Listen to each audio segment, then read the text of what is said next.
नहीं तो साहेब आप ही धैल हमार क्या धरू बे नमोवा साहेब। साले नाम का नाम पहले रे, आज से तेरा नाम होगा चौकीदार राहुल कुमार। चौकीदार राहुल कुमार। हाँ। अच्छा है बेटा। है साले बेटा किसे कहा रे? अपने आप को साहब। साले ऐसे मार मारूंगा, ऐसे मार मारूंगा ना तो साले जमीन का होगा और ना ही आसमान का होगा। जी साहब। ठीक, आज पहला दिन है हाँ साहब। जो कि शाहजहांपुर थाने में ड्यूटी ज्वाइन करने आया हूँ।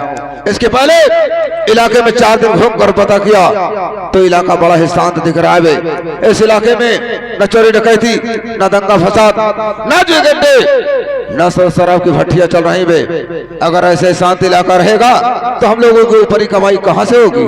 सही कहा था साहेब, ऐसे जेबक कमाई न हो पाए। देखा साहेब, अगर हमार बात माना तो चला जाए यहीं गांव में पड़ोसी में ईटा और पाथर चलवाई दे। साले ईटा कत्तल चलवाएगा, साले सरेआम पकड़ा जाएगा।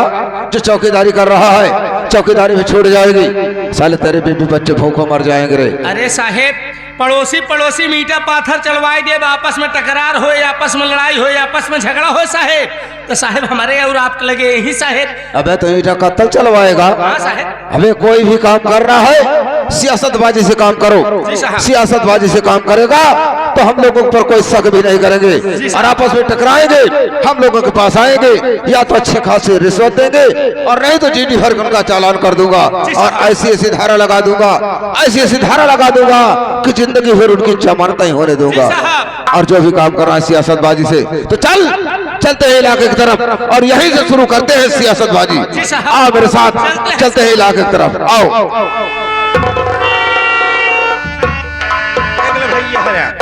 क्षेत्र में ऐसे ऐसे सिपाही आई हैं, ड्यूटी सही समय करी है, जेबा खर्च पहले चाहिए। यह कारनामा रहे तिनकर बुजुर्ग बार सवेरे फरूहस बने। हमका का करे कहे भैया चलते ही हम फिर मुलाकात हुए।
हरिओम बच्चा कहा रे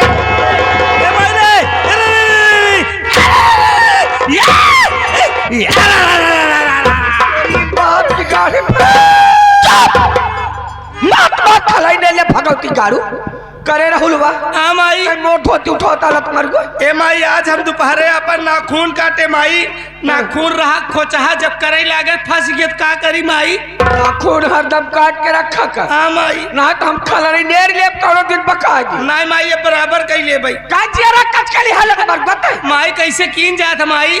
अरे बेटवा तो का कहा चाहे माई पा लागी। ओहो माई पे लागी।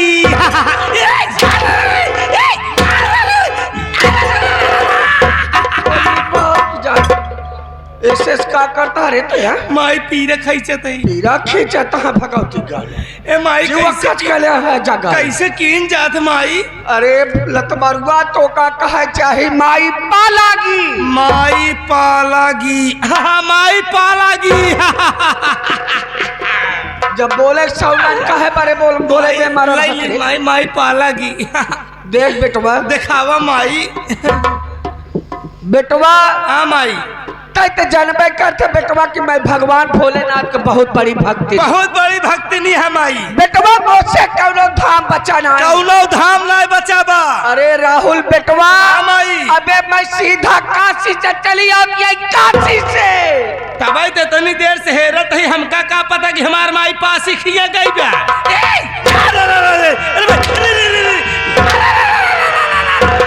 माई पास ही खिया साथ तू हिंद कहा दिया माई काशी बनारस सही है भैया हमार माई बहुत बड़ी भक्ति नहीं है माई चूतर कूट गई रहे चित्रकूट कहा हाँ हमार माई बहुत बड़ी भक्ति नहीं है हमार माई काशी बनारस बद्रीनाथ कहाँ कहाँ के करे लगे न गई होई के करे लगे रे हमार माई भगवान भोलेनाथ से फंसी माई भोलेनाथ से फंसी है कि भगवान भोलेनाथ बहुत बड़ी भक्ति माई भक्ति बहुत बड़ी भक्ति नहीं है माई जीवा कट के बहुत बड़ी भक्ति नहीं है सही देख बेटवा तो मोरे बारे में जड़ सही है माई लेकिन ये भैया हरे माई माई बहरिया वरे सब न जानते हो कि मैं के ही कहाँ कर रहे वाली सही तो मोरे बारे में बता देता बारे में बताई दी माई बता सब सामने तो भैया बाबू हरे माई बहन हरे आप लोग सुन ले हमारे माई के बारे में हमारे माई के बारे में 50 ग्राम लिख पड़ी है लिख है नहीं माई के बारे में कम से कम 100 ग्राम मोटकी वाली भैंसिया जुआ पड़ी है माई के बारे में 4 गोड़िया पड़ी नहीं है अरे माई ए माई ना पागल घंटे ना जुआ कट के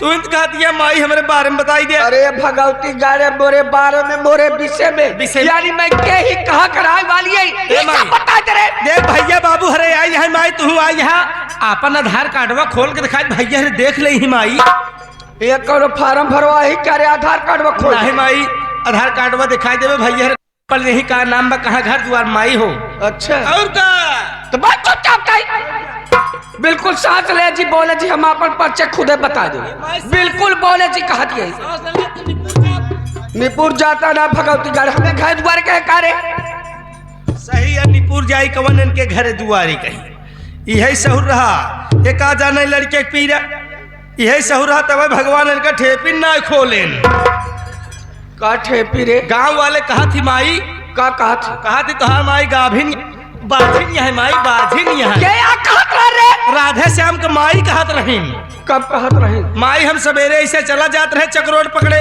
राधे श्याम के माई गोबर फेंक के लौटी रही मिल गई माई ऐसे ऐसे काहे लागी नहीं ऐसे ताना मारा थी माई ये सब ताना सुने से ऐसा काहे नहीं हो कि हे धरती मावा या वहां फाड़ जाई तू समाई जाती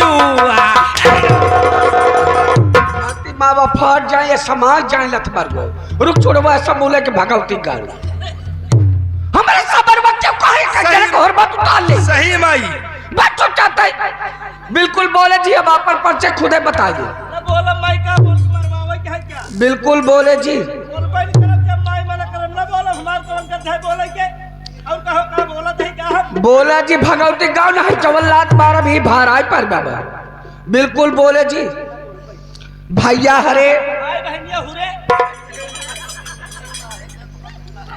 भैया हरे मायू बहनिया हरे मैं बादा जिला गांव आजमपुर के रहने वाली है बादा जिला गांव आजमपुर के रहने वाली है हमार नाम कलावती भक्ति ना कलावती भक्ति भैया हरे हमारे 2 लड़कियां हैं हमारे 2 लड़कियां यहाँ आए हमारे बड़के बेटवा का नाम चमन कुमार बा हमार चमन कुमार बेटवा यह सम्मत बम्बई में नौकरी करत बा नौकरी।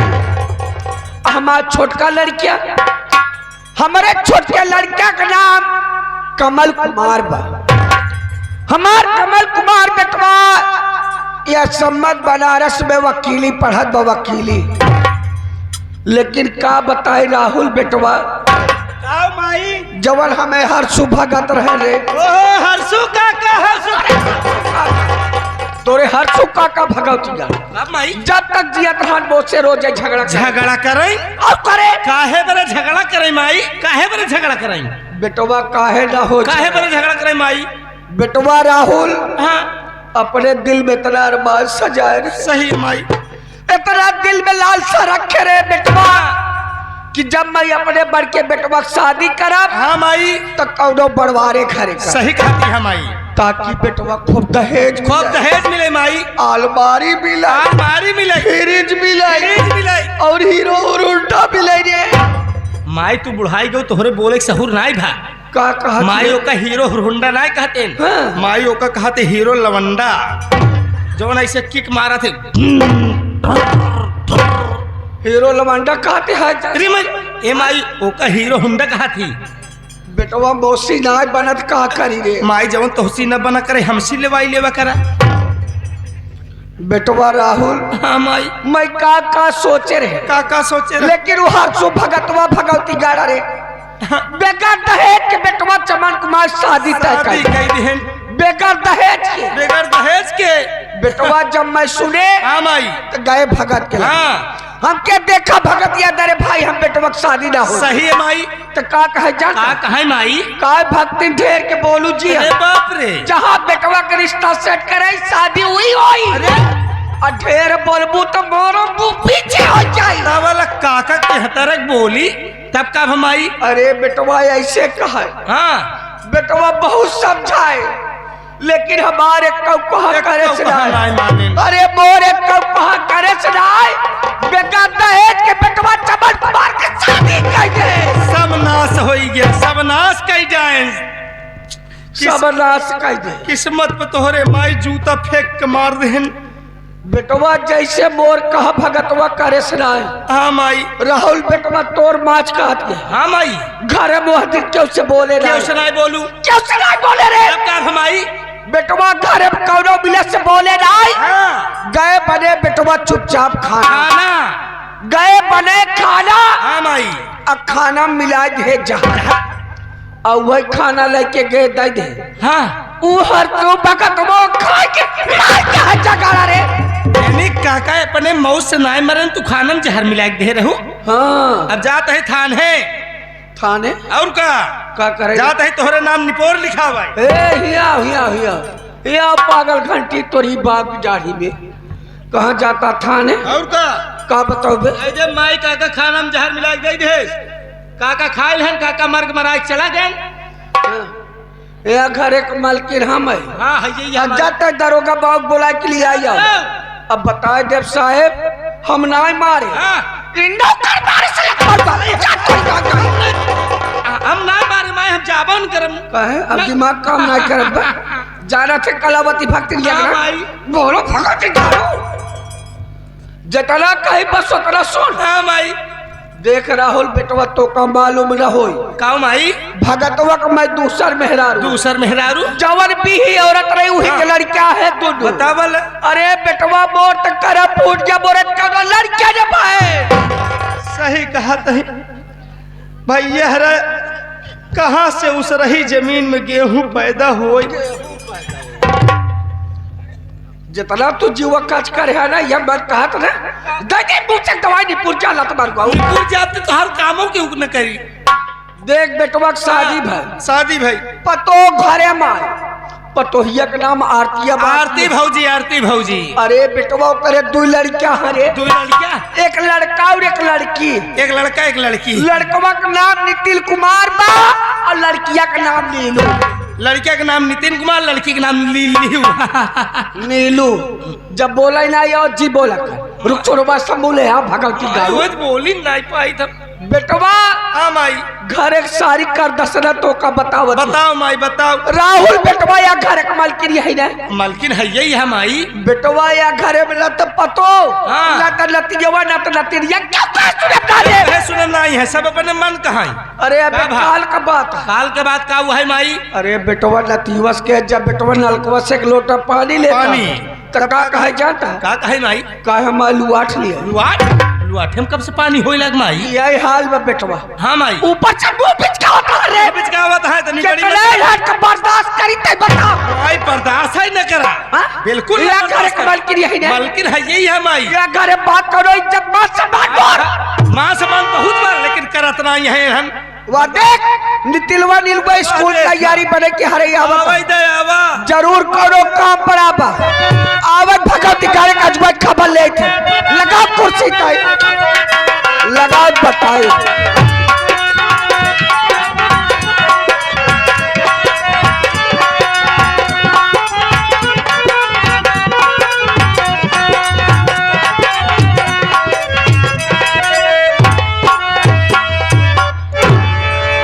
दादी माँ के चलो में नाती निथिल का प्रणाम सब क्या हो दादी माँ। दादी माँ के चरणों में नतनी नीलू का प्रणाम स्वीकार हूँ। कसरे नहीं हुआ तुरंत भाई बहन कैसे सलाह कर चले रे का काम पड़ा कैसे आ रहे तुम दादी माँ एक ही बस तो कि तुरंत कहाँ जाता है दादी माँ मेरी बात सुनी दादी कहाँ माँ। जाता अरे दांत नहीं पो रहे बोल जल्दी क्या काम है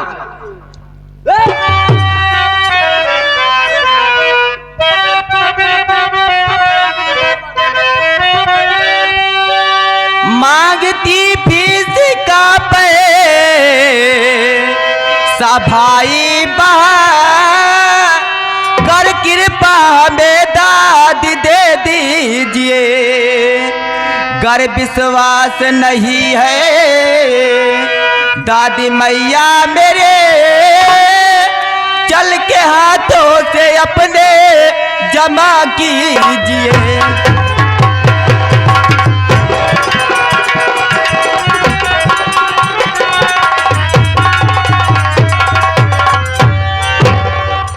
दादी माँ हम भाई बहन की फीस कई महीनों से नहीं जमा दादी माँ आप फीस का पैसा दे दी दादी माँ। अगर आप फीस का पैसा नहीं दोगे तो हम भाई बहन एग्जाम नहीं दे पाएंगे दादी माँ। दादी माँ फीस ना दे पाबू दादी माँ हाँ दादी माँ। फीस ना दे पाबू तो मैं क्या करिए आप बाप तेरा गया जब से परदेश में बापू तेरा ये क्या करे दादी माँ।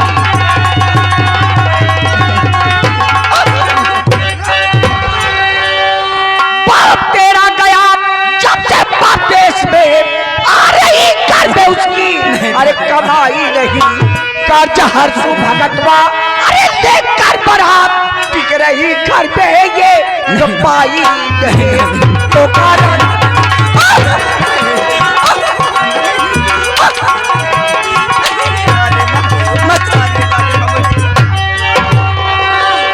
दादी माँ ये क्या कर रही हो।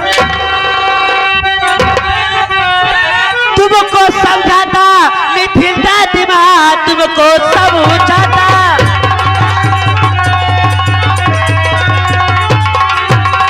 तुमको समझाता निथिल दादी माँ हाथ हम सब अपना उठाना नहीं फीस दो या ना दो हमें चले जाएंगे ये बुढ़ाई का गुस्सा दिखाना नहीं।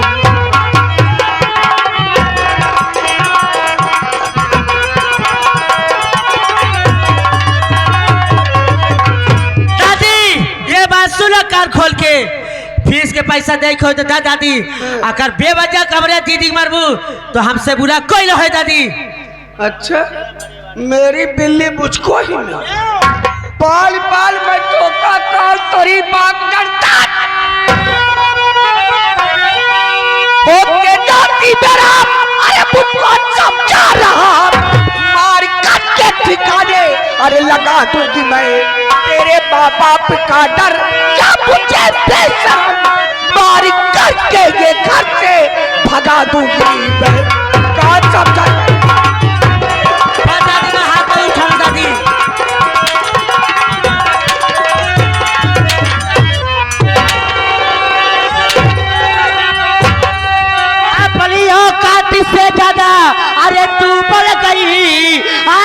दिल मारे जाए निथिल बेशरमे हंस के कहती है भौरा जगत की कलम अपनी औकात इससे ज्यादा हुई है गरम हरामजादी।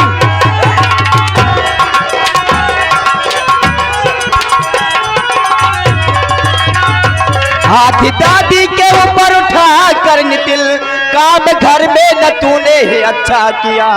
घर की मालकिन है दादी भैया भी पीठ जबरन है तूने इन्हें क्यों दिया।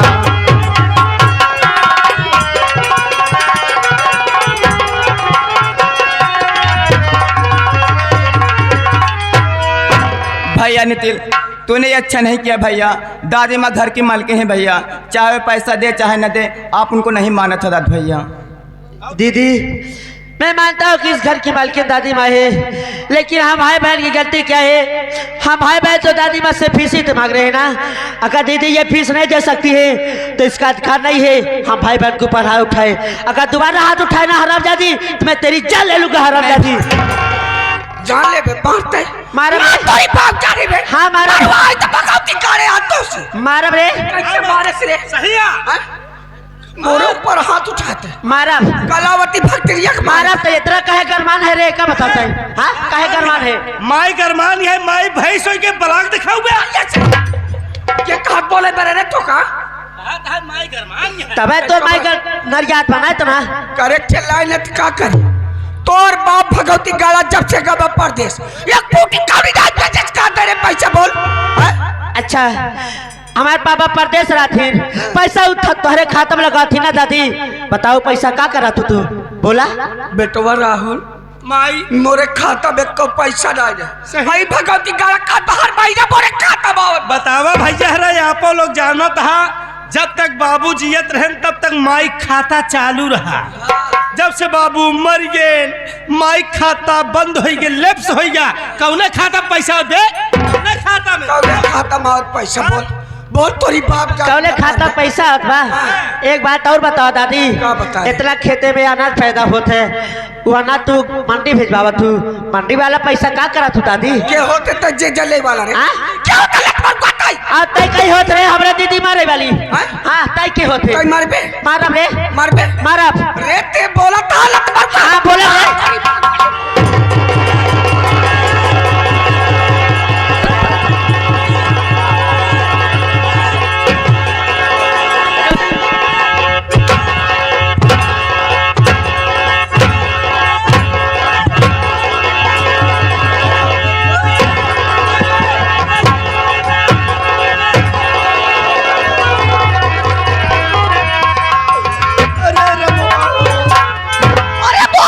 अरे मोर बेटावा अरे मोर पूजरा मुझे क्या कहते रे अरे बोरी भाई हो भाई लाना कहा तही देख ले भैया हरा नाती है नान नान रहे नाजी बुढ़ापा हो से पाल के बड़ा कही दे आज बड़ा हो गया बुढ़ापा बुजरी पीट के भाई देता है हाँ?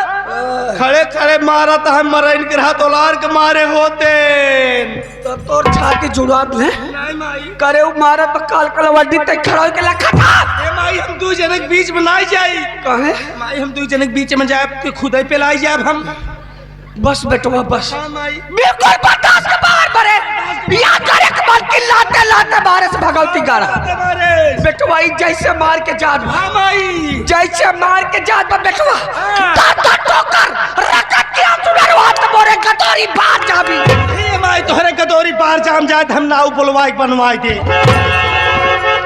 और हमार जीवा कुछ कही बस बेटवा बिल्कुल अब बर्दाश्त के बाहर बर्दाश्त के बाहर है माई दौड़ाऊ वाले बड़ा हंसत है भले मार के भक्तिया सब हंसत लेकिन बेटवा ये दौड़ाऊ वाले बेटवा पूरा करो अब देखिए कलावती भक्तिया कर चला है और सुकून के रोटी कौनो खाए कि ना देबे और कमाई बेटवा हाँ माई जतरी हर दिन दूध चुरा के लिए पी ले पिरवा शांत हो ए जा माई हर कहा तई दूध दूध राई बा एक गांठ खड़ी हर दिल है वही लील माई वही लीला ओलरे ओलरे पचावा ओलरे पचा निहुरे न पचाए तोरी प्राण में मारिया से तोरी बाप की गाड़ी जितना पागल है या घर में कई दिन दे दे मुंह से दवाई नहीं पुर जान जाबे जान ले ले आओ बाप को के बताई थी ले ले जाओ मरवाई था बेहद से या घरे कमाल के लाते लाते मारे हरियो नमः शिवाय हरियो